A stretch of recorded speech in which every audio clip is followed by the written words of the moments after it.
आप सब जानते हैं कि भारत एक लोकतांत्रिक देश है जहां संविधान को सबसे ऊपर माना गया है।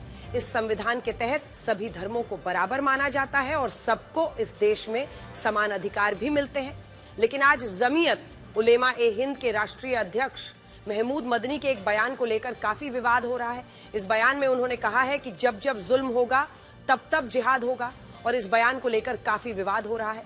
ये आरोप लग रहे हैं कि महमूद मदनी भारत के आम मुसलमानों को जिहाद करने के लिए भड़का रहे हैं। इस्लाम और मुसलमानों के महमूद मदनी ने यह बयान भोपाल के एक कार्यक्रम में दिया। उन्होंने कहा कि इस्लाम धर्म में जिहाद का मतलब अन्याय और जुल्म के खिलाफ संघर्ष करना है और जब जब जुल्म होगा तब तब जिहाद होगा। जिहाद, इस्लाम और मुसलमानों के दुश्मनों ने इस्लाम की मुकद्दस इस्तिलाहात मसलन जिहाद के लफ्ज को एक गाली, फसाद और वायलेंस का हमनाम बना दिया है। लव जिहाद, लैंड जिहाद, तालीम जिहाद, थूक जिहाद वगैरह जैसे जुमले इस्तेमाल करके मुसलमानों की सख्त दिल आजारी और उनके मजहब की तौहीन की जा रही है। यह तो पुराने दौर से चला आ रहा है कि कहीं भी दहशतगर्दाना अमल पेश आ जाए तो उसको जिहाद का नाम देकर इस्लाम और मुसलमानों पे ताने, तोहमतें और नाहक इल्जाम आयद किए जाते हैं। जब जब जुल्म होगा तब तब जिहाद होगा।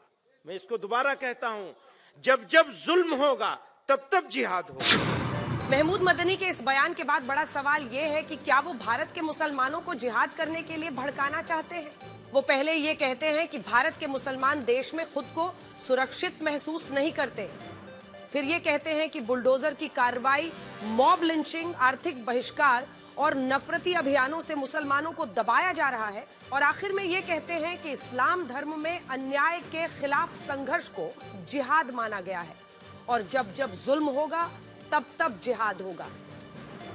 हालांकि बिहार के राज्यपाल आरिफ मोहम्मद खान इस पर आपत्ति जता रहे हैं और उनका कहना है कि जब इसी देश में हिंदुओं के साथ जुल्म हुआ तब महमूद मदनी को जिहाद की याद क्यों नहीं आई।